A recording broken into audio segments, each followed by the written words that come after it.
जय हिंद दोस्तों, आप सभी लोगों का अनुभव इंडिया क्लासेस में पूरे दिल से स्वागत है। और जैसा कि हम लोग पढ़े थे भैया प्रेजेंट परफेक्ट कंटिन्यूअस टेंस, और प्रेजेंट परफेक्ट कंटिन्यूअस टेंस में हम लोगों ने अफर्मेटिव वाला देख लिया था। अब इसके बाद अफर्मेटिव का तो देख लिया था, थोड़ा उसमें एग्जाम्पल रह गए थे कि मैंने आपको एग्जाम्पल नहीं बता पाया था, तो एग्जाम्पल हम लोग देख लेते हैं। जैसे वे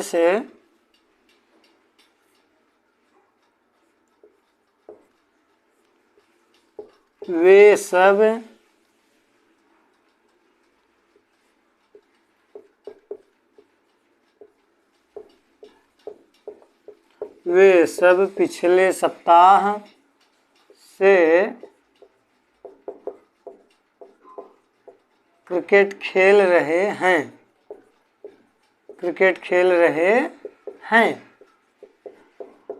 अब मेरे भैया यहाँ हमको ये देखना है, मैंने आपको फार्मूला ये बताया था कि पहले सब्जेक्ट होगा, फिर हेल्पिंग वर्ब होगा। हेल्पिंग वर्ब में क्या होगा, हैज़ या हैव होगा, फिर प्लस हम लोग बीन करेंगे भैया। फिर इसके बाद हम लोग क्या करेंगे, वर्ब का फोर्थ फॉर्म, आईएनजी वाला फॉर्म जिसको हम बोलते हैं, प्लस ऑब्जेक्ट प्लस ईटी से प्लस सिंस या फॉर। सिंस या फॉर क्यों लगाते हैं, निश्चित समय के लिए सिंस लगाते हैं, निश्चित समय के लिए फॉर लगाते हैं, प्लस टाइम। ये तो भैया हमारा क्या है, ये फार्मूला है, स्ट्रक्चर है, हम कह सकते हैं अफर्मेटिव का स्ट्रक्चर है या फार्मूला कह सकते हैं। तो हम इसमें ये देखते हैं भैया कि वे सब क्या हो गया, हमारा सब्जेक्ट हो गया। सब्जेक्ट मतलब जो पूरे वाक्य में, मैंने आपको कई बार बताया कि जो पूरे वाक्य में काम कर रहा हो वह सब्जेक्ट होता है। कोई तो होता है ना जो पूरे वाक्य में काम कर रहा होता है, मतलब क्रिकेट खेलने का काम कौन कर रहा है, वे सब कर रहे हैं, तो क्या हो गया, ये सब्जेक्ट हो गया। क्या हो गया, तो दे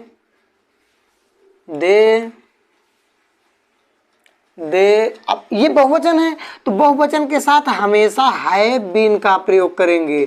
किसका प्रयोग करेंगे, दे हैव बीन क्या कर रहे हैं, क्रिकेट मतलब खेल रहे हैं, प्लेइंग PLAYING प्लेइंग, क्या खेल रहे हैं, द क्रिकेट, क्या खेल रहे हैं, क्रिकेट। अब कब से खेल रहे हैं, पिछले सप्ताह से। कब से, पिछले सप्ताह से या पिछले हफ्ते से, या हम कह सकते हैं अगर जैसे कि 2022 चल रहा है, पिछले साल से, मतलब ये फिक्स है, निश्चित है। तो क्या हो गया, पिछले सप्ताह से, सिंस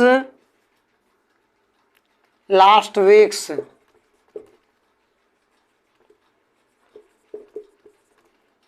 ये हो गया भैया हमारा, ठीक है। ये एक एग्जांपल हो गया। इसके बाद हम लोग देखते हैं और एक दो देख लेते हैं। तो इस तरीके से भैया हम लोग आप ये अनुवाद कर सकते हैं, इस फार्मूले के बेस पर रख करके कर सकते हैं। जैसे वह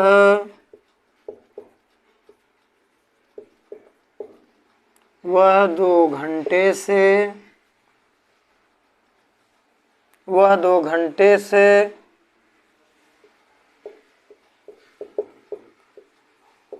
कपड़ा धो रही है।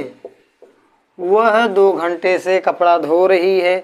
तो क्या हो जाएगा भैया, अब यहाँ पहले ये ध्यान दो कि वह जो है ये तो सब्जेक्ट है, लेकिन अब यहाँ एक चीज हमको और ध्यान देना है। हम यहाँ जब पहुँचेंगे तो रुक जाया करेंगे अगर वह जब आए सब्जेक्ट में, तो क्योंकि यहाँ जो वह होता है वह हमारा मेल में भी हो सकता है और फीमेल में भी हो सकता है, मेल फीमेल में दोनों में हो सकता है। तो कैसे पता करेंगे, तो इसको पता करने के लिए हमें यहाँ वर्ब के पास आना पड़ेगा।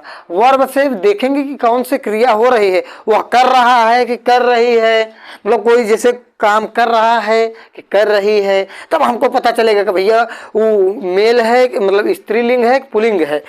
ठीक है। अब जैसे वह 2 घंटे से कपड़ा धो रही है, ना कि धो रहा है, धो रही है, तो क्या हो जाएगा, धो रही है मतलब भैया यहाँ मतलब ये है मेल, तो यहाँ हो जाएगा, इसके लिए हम क्या लगाएंगे, सी लगाएंगे। क्या लगाएंगे, सी। क्या लगाएंगे, सी। अब अच्छा चलो ठीक है, एक वचन है तो क्या हो जाएगा, has been, she has been, she has been. क्या हो जाएगा इसके बाद, अभी देखो हेल्पिंग वर्ब हो गया, बीन हो गया, फिर वर्ब का फोर्थ फॉर्म, वर्ब क्या है, धोना, वॉश, वॉशिंग, क्या धो रही है, washing the cloth, washing the cloth. कब से, 2 घंटे से। अब 2 घंटे से कौन से 2 घंटे से, कोई पता नहीं है, ना ही फिक्स दिया गया। अगर ये वो कहता है कि 2 बजे से, तब तो निश्चित होता, 2 घंटे से, 2 साल से, 2 महीने से, ये अनिश्चित है। 2 साल से कौने साल से पता नहीं, 2 महीने से कौने महीने से पता नहीं, 2 घंटे से कौने घंटे से पता नहीं, तो ये अनिश्चित है। तो क्या कर देंगे भैया, हम यहाँ ये कर देंगे फॉर 2 आवर्स, फॉर 2 आवर्स। ठीक, ये हो गया हमारा। एक और हम देखते हैं, इसके बाद निगेटिव वाले पे चलेंगे। फिर इसके बाद हम लोग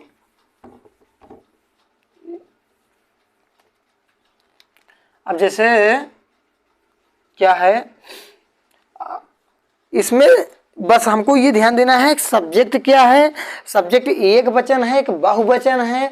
एक वचन के साथ हैज बीन का प्रयोग करेंगे, बहुवचन के साथ हैव बीन का प्रयोग करेंगे। ये हमेशा ध्यान रखना है हमें, ये ध्यान दीजिए। तो अगला देखेंगे, सुबह, सुबह से बारिश, सुबह से बारिश हो रही है, सुबह से बारिश हो रही है। अब यहां ध्यान दो, तो क्या हो जाएगा, अगर को सब्जेक्ट नहीं पता चल रहा है तो इट का प्रयोग करेंगे, it is, oh sorry it. अब इट क्या है, एक वचन है, तो क्या हो जाएगा, it has been, it has been, क्या हो रहा है, रेनिंग, RAINING, रेनिंग। अब ये सुबह से हो रहा है, तो क्या हो जाएगा, निश्चित है कि सुबह से भैया बारिश हो रही है, तो since, since morning, since morning. ये भैया हमारा हो गया, ये प्रेजेंट परफेक्ट कंटीन्यूअस टेंस का अफर्मेटिव जो है समाप्त होता है। अब हम लोग चलते हैं निगेटिव सेंटेंस की तरफ। कहाँ चलते हैं, निगेटिव सेंटेंस की तरफ। निगेटिव सेंटेंस का मतलब होता है कि नकारात्मक वाक्य, निगेटिव सेंटेंस। अब सबसे बड़ी बात यह है भैया कि यहाँ हमको बहुत केयरफुली ध्यान देना होगा, बहुत ध्यान से, बहुत आराम से, बहुत ध्यान से, तभी हम लोग हल कर पाएंगे, अन्यथा गलती हो जाएगी, कहीं ना कहीं गलती हो जाएगी। अब हमको यहाँ ये ध्यान देना है कि नकारात्मक, नकारात्मक वाक्यों का, नकारात्मक वाक्यों का अनुवाद करने के लिए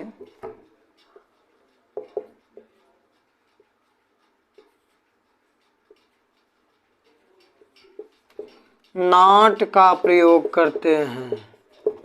किसका प्रयोग करते हैं, नॉट का प्रयोग करते हैं। ये तो हमारा नोट नंबर 1 हो गया। अब यहां ध्यान देना, ये इंपॉर्टेंट होगा, दूसरी लाइन,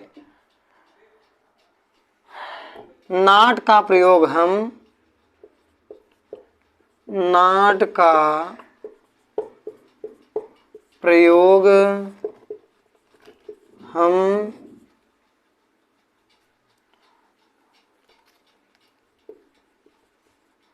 हैज या हैव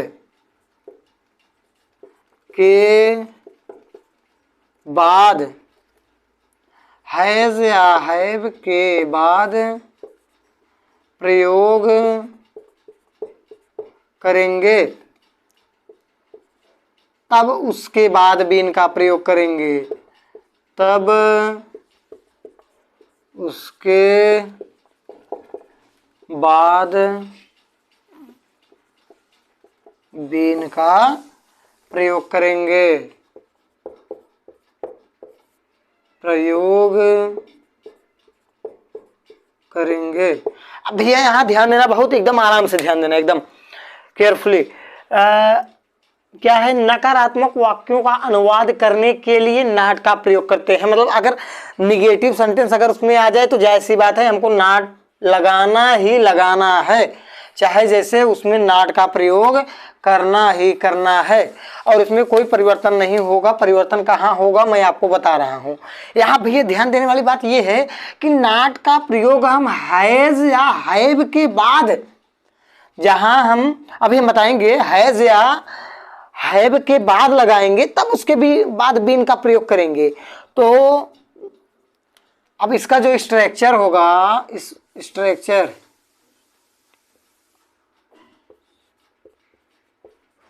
स्ट्रक्चर ये हो जाएगा भैया, जो इसका फार्मूला हो जाएगा, सबसे पहले हो जाएगा सब्जेक्ट हो जाएगा, फिर हेल्पिंग वर्ब हैज या हैव।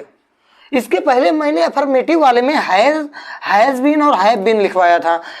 तो हैज बीन अब है, इन दोनों के बीच में ही तो नॉट का प्रयोग करेंगे ना भैया। इसका हम कहाँ प्रयोग करेंगे, जो नॉट है, नॉट का प्रयोग हैज या हैव के बाद प्रयोग करेंगे, तब उसके बाद बीन का प्रयोग करेंगे। तो यहाँ इसके बाद नॉट प्लस बीन, अब प्लस वर्ब का फोर्थ फॉर्म, मतलब आईएनजी वाला form, plus object plus etc plus since या फॉर। अब सिंस का प्रयोग मैंने आपको बताया कि सिंस का प्रयोग कहाँ लगेगा, निश्चित काल के लिए, निश्चित समय जहां दिया है वो। और फॉर का प्रयोग अनिश्चित समय के लिए, सिंस फॉर प्लस टाइम। ये हो गया भैया हमारा नेगेटिव वाला हो गया। अब यहाँ हमको ये ध्यान देना है, ये तो हमारा हो गया स्ट्रक्चर हो गया, ये इसका नियम हो गया। मैंने इसको जो बहुत ज़्यादा बड़ा मिना करके बहुत छोटे में लिखवाया हूँ ताकि आपको समझ में आ सके, नहीं तो पता चला कि पूरा ख़त्म हो जाए और आपको समझ में ना आए तो इससे कोई फ़ायदा नहीं होगा फिर।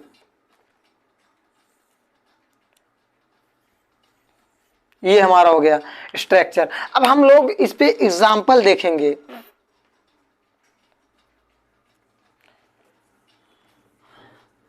इस पे हम लोग एग्जाम्पल देखेंगे।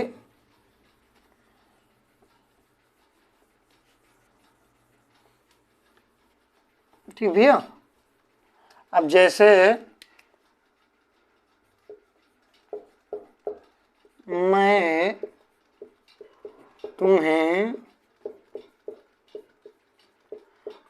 तुम्हें 2 घंटे से अंग्रेजी नहीं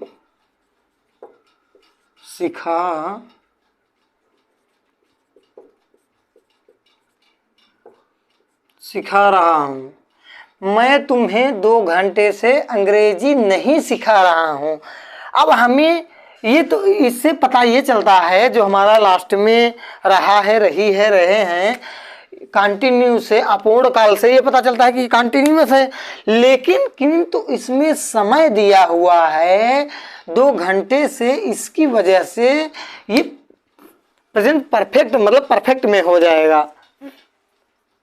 अब यहाँ देखिए सब्जेक्ट क्या है, आई। अब आई एक वचन है, एक बहुवचन है, आई बहुवचन है, तो क्या करेंगे, हैव। इसके बाद देखिए नहीं है तो नॉट, आई हैव नॉट। फिर इसके बाद क्या है, been, I have not been. फिर I have not been verb का फोर्थ फॉर्म, सिखा रहा हूं मतलब पढ़ा रहा हूं, बता रहा हूं। टीचिंग, टीचिंग क्या सिखा रहा हूं, क्या सिखा रहा हूं, टीचिंग द इंग्लिश, इंग्लिश। अब यहां ध्यान देना, 2 घंटे से, कौन से घंटे से नहीं पता है, कितने बजे से नहीं पता है, मैंने वही बताया बार बार कि 2 बजे से अगर बोले, 2 बजे से बोले तो वहां सिंस होगा, क्योंकि तब वो तो निश्चित हो जाएगा। लेकिन अगर वह 2 बजे से बोल रहा है, सॉरी 2 घंटे से बोल रहा है, 2 सप्ताह से बोल रहा है, 2 महीने से बोल रहा है, तो वहां हम फार का प्रयोग करेंगे, अनिश्चित काल हो जाएगा, ध्यान दीजिएगा। तो फिर क्या हो जाएगा, फिर फॉर 2 घंटे से, 2 आवर्स।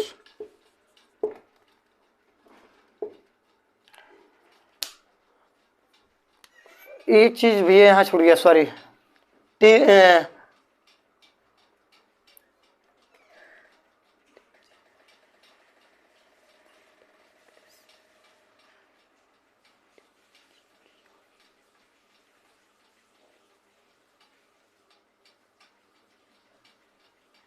यहाँ टीचिंग के बाद यू हो जाएगा, टीचिंग यू मतलब मैं तुम्हें 2 घंटे से अंग्रेजी नहीं सिखा रहा हूँ। I have not been teaching you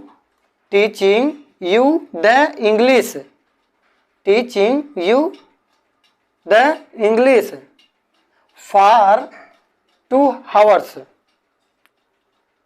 ठीक, ये हो गया हमारा। तो अब देखिए, मैंने एक एक सब्जेक्ट के स्थान पे सब्जेक्ट है, बहुवचन है, बहुवचन, not, not, been, been, verb का फोर्थ फॉर्म, ऑब्जेक्ट, फिर ईटीसी, फिर इसके बाद अनिश्चित समय, सिंस या फॉर टाइम। ये हो गया हमारा। ठीक भैया, अब हम लोग और देखते हैं थोड़ा इस पे।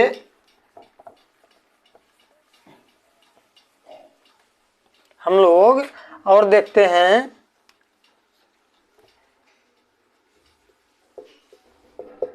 राजा सुबह से